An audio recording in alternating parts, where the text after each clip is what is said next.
It's 8 o'clock.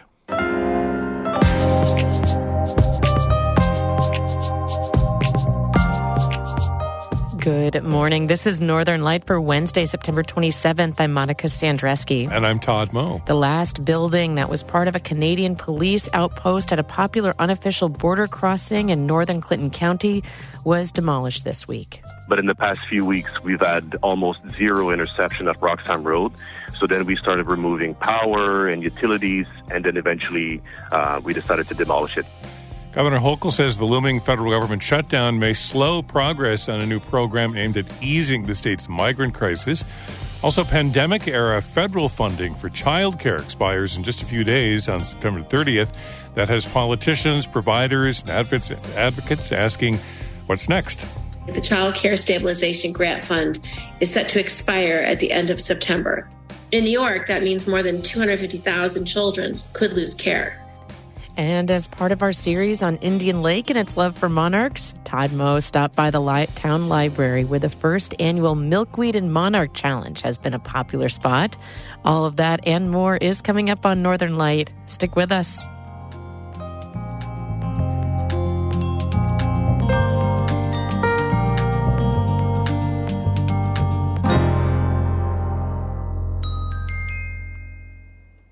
Broadcast at Northern Light here on North Country Public Radio is supported by Mountain Orthotic and Prosthetic Services, a full-service practice committed to providing care for patients of all ages with offices in Lake Placid, Plattsburgh, and Malone. Details and referrals at mountainonp.com. And by St. Lawrence Health, committed to keeping the community healthy and safe by providing vaccines for patients to strengthen their defenses. stlawrencehealthsystem.org.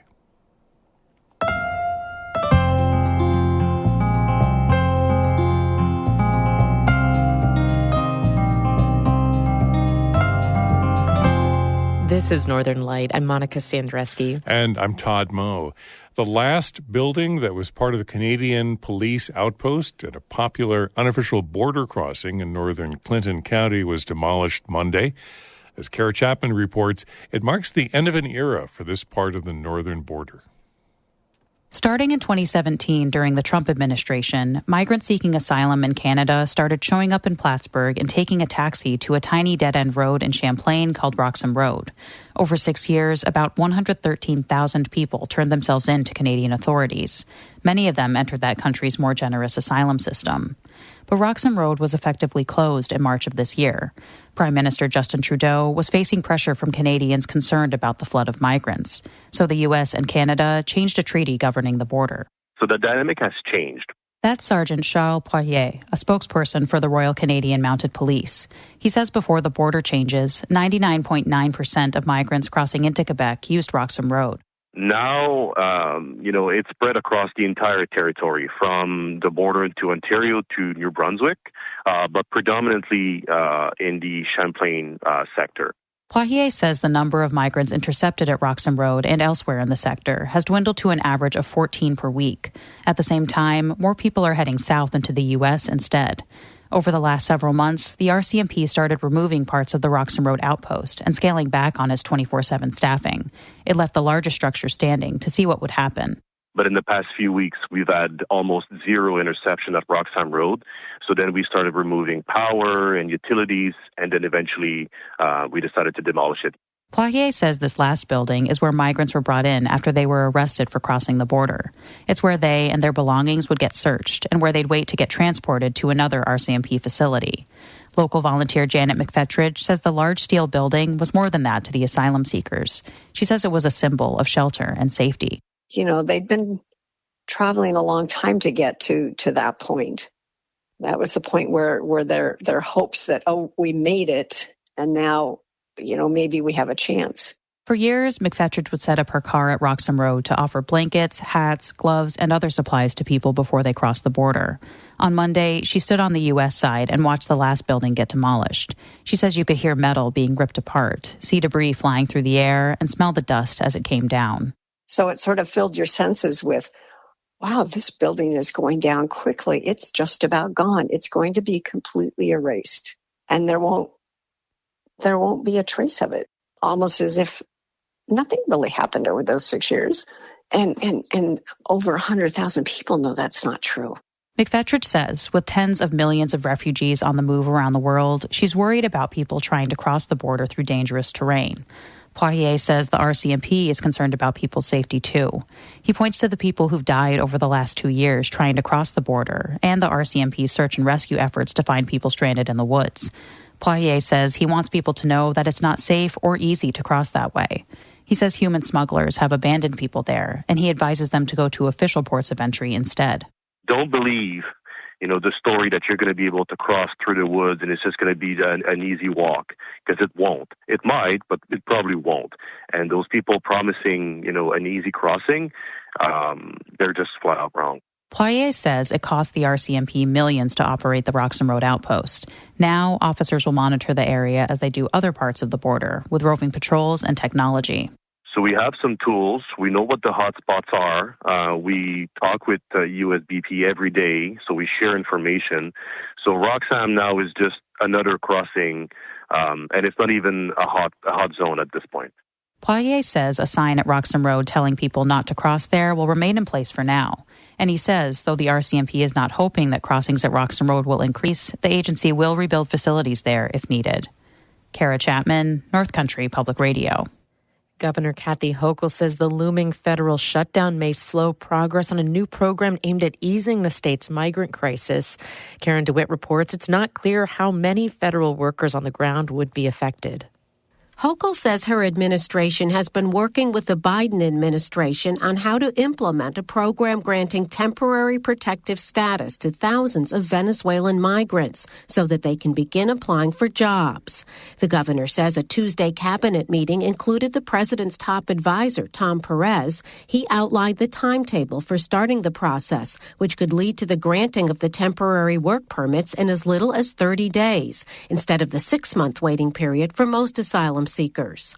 Hochul says before the Venezuelans can be granted the TPS status, the change in the regulations first need to be published in a federal register. Those who are expecting to start the next day will be a little disappointed, but we are in a far better place than we had been. But she says the bigger potential obstacle is the possible federal government shutdown, which will occur on Sunday if there's no agreement in Congress on a new spending plan. Hochul says while the Department of Homeland Security, which administers border control, is considered essential and would not be shuttered, there are a few dozen federal workers who've been sent to New York by the Biden administration to help implement the TPS program. We literally just opened yesterday in a state-paid-for facility, 50 or 60 federal workers who've come to help us with the asylum processing and identification. Hochul says it's unclear whether those workers would have to be sent home. And she says they also might need to contact staff at the Federal Department of Labor to obtain the work permits, and those offices could be closed as well. Hochul says a shutdown would also furlough around 51,000 federal workers in the state and delay food programs for poor women and children. She says it could also negatively affect one of New York's biggest industries, the financial sector, and cause a decline in the stock market. The governor, a Democrat, took a shot at Republicans who control the U.S. House of Representatives, saying she blames them for the stalemate. Republicans in Washington are reckless. Their words have an impact. We have an economy that is still not fully back from the pandemic. It's not positive news when the markets and the rest of the world and investors and everyday people hear that they have individuals representing our nation in Washington who are willing to bring us to the brink once again and literally jump off the cliff. Hochul says she and her staff are monitoring the situation closely. In Albany, I'm Karen DeWitt.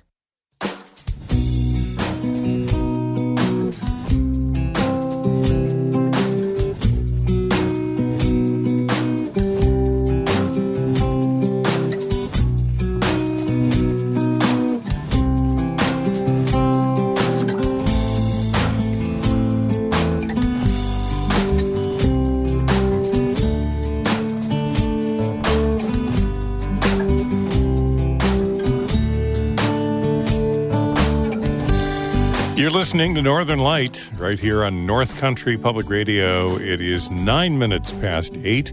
Good morning. I'm Todd Moe. And I'm Monica Sandreski. Just ahead, Indian Lake's challenge to raise and release monarch butterflies. We'll hear more coming up in just a few minutes right here on Northern Light.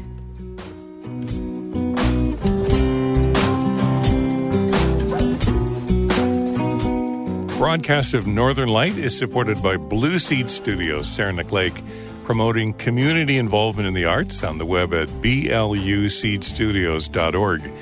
And by North Country Children's Museum, Potsdam, with hands-on and minds-on exhibits and programs for children 12 and under and their families, open Wednesday to Sunday, 10 to 5. NorthCountryChildren'sMuseum.org. This is South Glens Falls musician Alan Dunham. Check out more of his music anytime. Visit the _ project on our website, ncpr.org/_.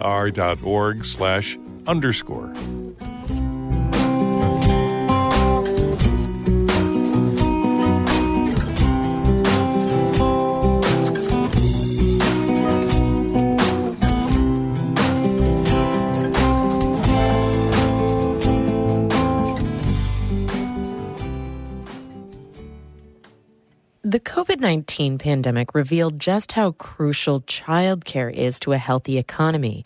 It also exposed how fundamentally unstable the industry is. In response, the federal government poured billions of dollars into childcare, but it was a one-time infusion of money, kicking a systemic problem down the road. With federal childcare support set to expire on September 30th, the end of the road is here. That has childcare providers, experts, and politicians all asking, what's next? Amy Feiereisel reports. Over the last 2 years, the U.S. government distributed $24 billion to child care providers in the form of stabilization grants. The money helped providers keep their doors open in the face of unstable enrollment, a workforce shortage, and inflation. It was like a really big Band-Aid. For the last few years, many providers have used the stabilization dollars to plug the hole. That's Steve Dweck. He's the CEO of Healthy Kids Programs, which runs over 100 childcare locations in the Northeast. Dweck says many providers are currently losing money, but federal stabilization dollars have helped mask that. With that funding expiring at the end of the month, the fear is this. Many childcare providers are not going to be able to pay their bills and will not be sustainable. One study from the Century Foundation, a think tank that does public policy research, estimates that New York State could lose about a third of its 18,000 childcare programs. Senator Kirsten Gillibrand called it the looming childcare cliff. The Child Care Stabilization Grant Fund is set to expire at the end of September. In New York, that means more than 250,000 children could lose care. To keep that from happening, Gillibrand recently proposed legislation that would support child care on an annual basis, $16 billion per year for the next 5 years.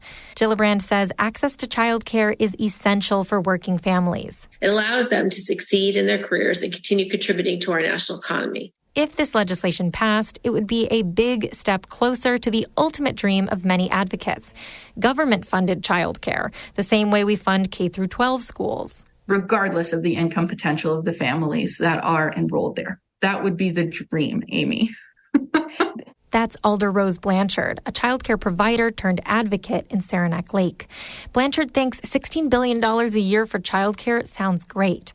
They're not counting on it. So that money has to come from somewhere. There are a lot of areas of human services that need help and support, right? And that's the nut of the problem. In the current political climate, Gillibrand's childcare bill is pretty unlikely to pass. Right now, it has 38 Democratic co-sponsors, but no Republicans. And even if it does pick up new sponsors, it wouldn't pass for months, long after the September 30th fiscal cliff. So Steve Dweck, the CEO of Healthy Kids, says they have to assume they're back where they were before the pandemic, on their own. If there is no increase or there's no public support, how does the industry survive? Dweck says the childcare industry needs to think big and creatively about its issues, how to widen their applicant pool, how to lean into technology that could help reduce the time providers spend doing mountains of paperwork. If you're doing it all manually, it's really time consuming, and there's such a chance that stuff is going to fall through the cracks. Dweck's company, Healthy Kids, doubled the number of their locations in the last 3 years by centralizing administration. The administrative departments, HR, finance, and marketing, they do all the back office stuff. So program staff, all they have to do is worry about the kids. Now that's innovation in a big private company. Most childcare looks like 1 or 2 women in their own homes. But public not-for-profits are trying to pool resources to help those single providers make it without relying on federal money. Alder Rose Blanchard, the provider-turned-advocate in the Adirondacks, now works for the Child Care Coordinating Council of the North Country.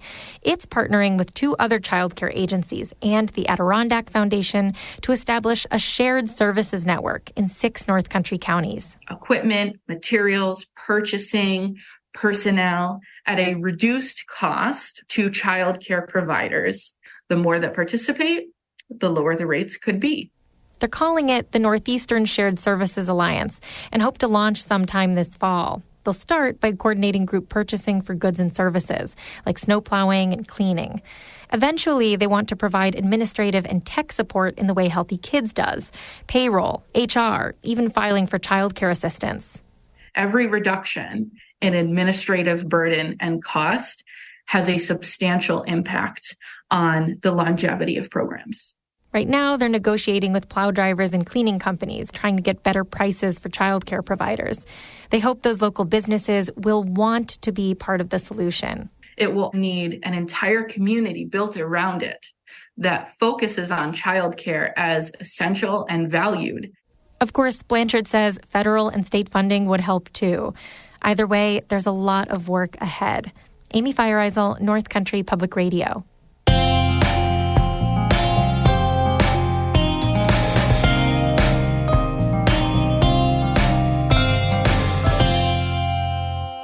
A tanker truck crashed in the Adirondack High Peaks on Monday, spilling asphalt sealant on the side of the crash.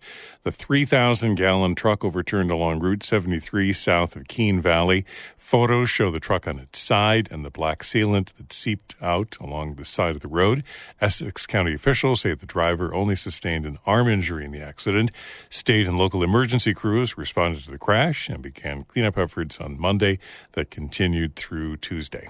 Traffic is moving on the St. Lawrence Seaway again after tugboats freed a grounded freighter off Cornwall Island yesterday.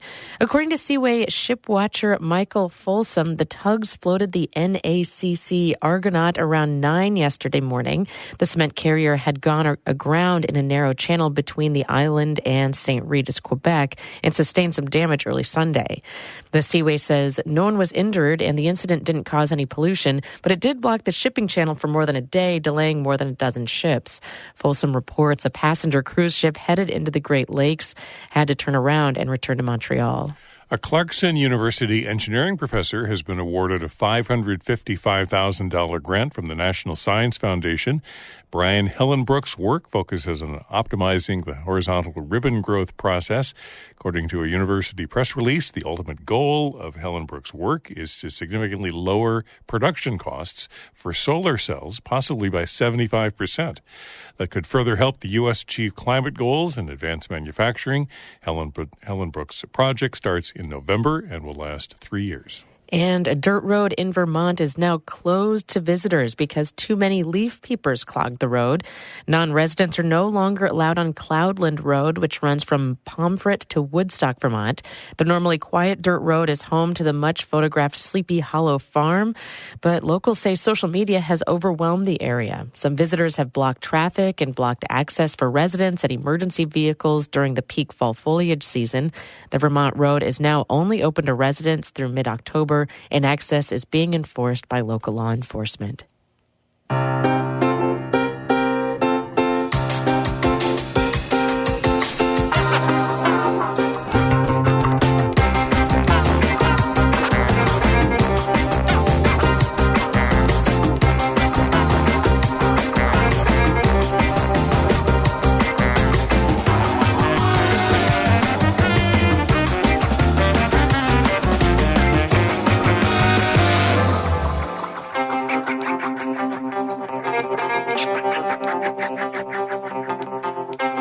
You're listening to Northern Light here on North Country Public Radio. I'm Todd Moe. And I'm Monica Sandreski. In just a minute, Indian Lake's efforts to save monarch butterflies through education, information, and community fun. That's coming up in just a minute. Then stick around after the show for Bird Know, where we'll hear the strange chickadee songs of the Massachusetts Islands.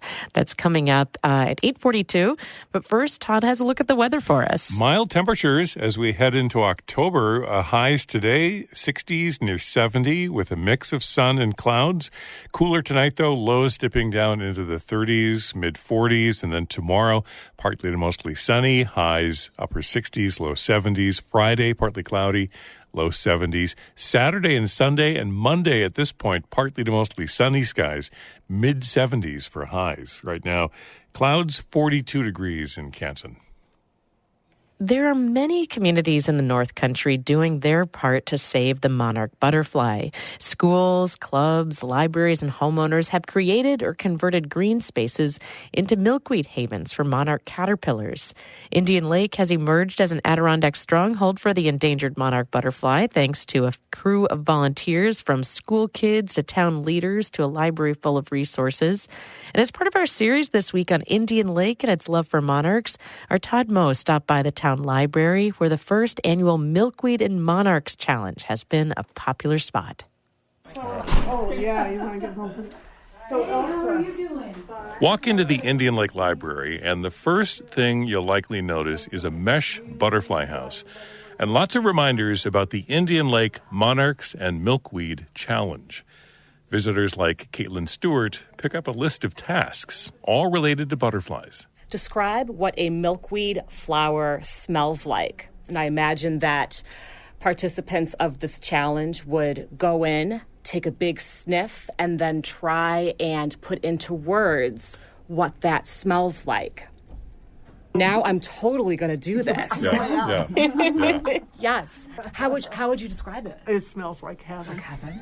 Yeah. This is the first summer that the library has hosted the challenge. Library Director Susan Rawlings says it's a perfect fit. There's not many people that don't like butterflies, and it hits things like just the magic of it, the science part of it, the flower part of it. We have a lot of gardeners in Indian Lake, and people that care about pollinators and the environment. Yeah. So it's a good place. At the library's front desk, I meet clerks Beth and Donna, longtime residents of Indian Lake and fans of monarch butterflies. They've been fielding questions about the challenge this summer and handing out prizes. I have grandchildren that have enjoyed the butterflies throughout the years here, and they came and they helped release, and it was just a great time. Yeah. My daughter and her family just took on a big cage, and they've got like 30 caterpillars.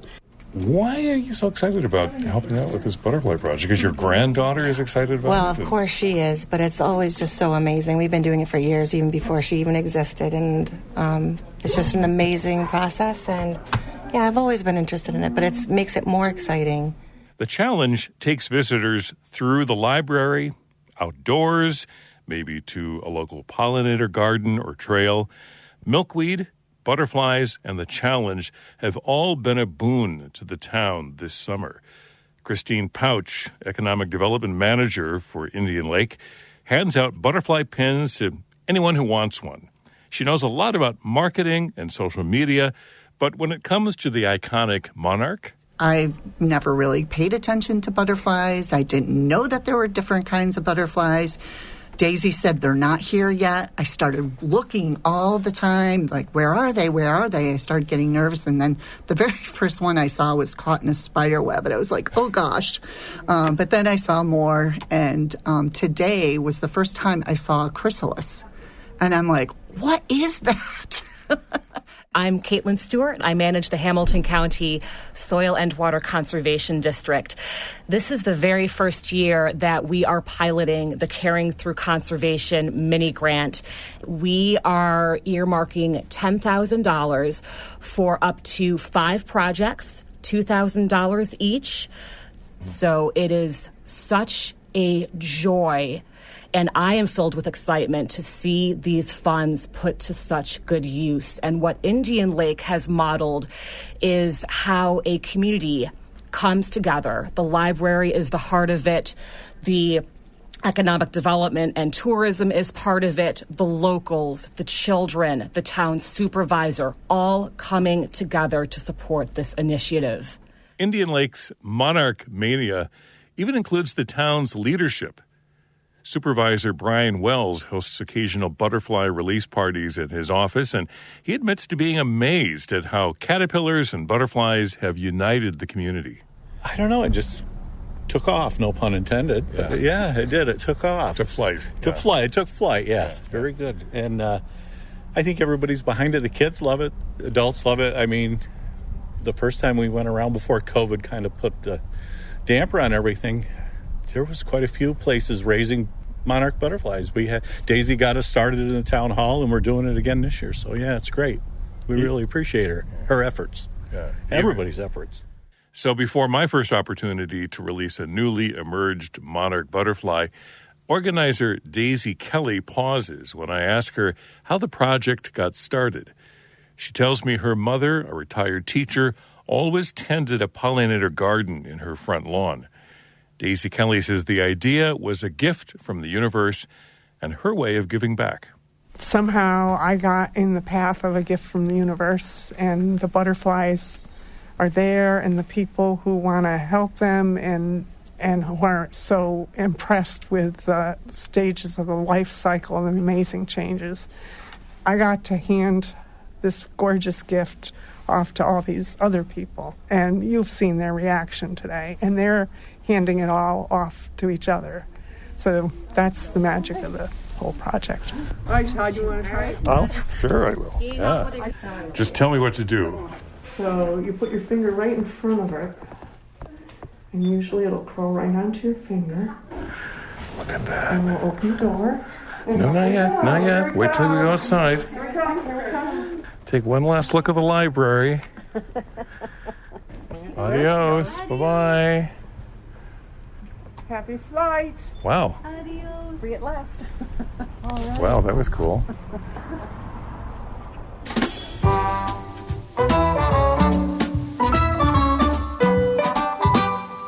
Butterfly, dance across the sky to me.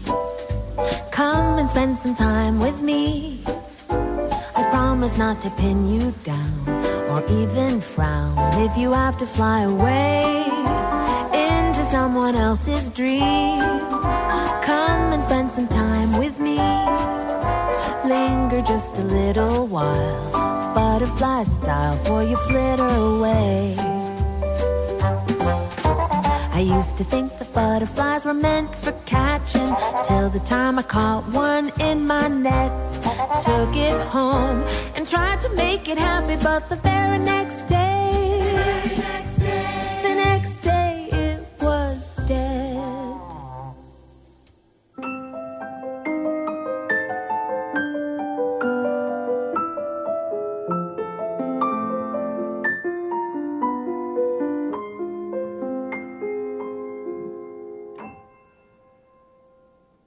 Butterfly buried in the meadow, where I'd found it flying so free.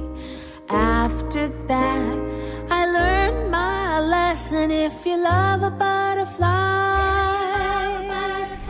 if you love it, let it be.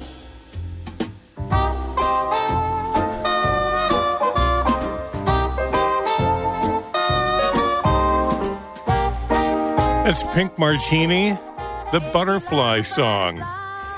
Took a little bit of a dark turn there that I wasn't expecting, Todd. Well, there's your lesson. Yes, I did learn a good lesson. Thank you so much for bringing us those stories, and to the people of Indian Lake for bringing us these stories of their relationship with the monarch butterflies over these last few days. It's been such a treat, and you can always listen back to those conversations at our website, ncpr.org.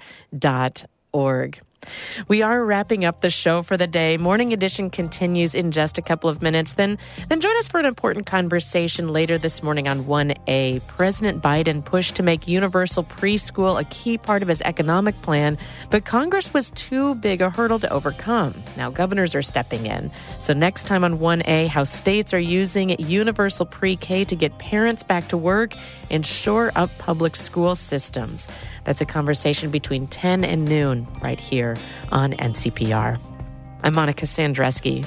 I'm Todd Moe. Thank you for listening. Be well.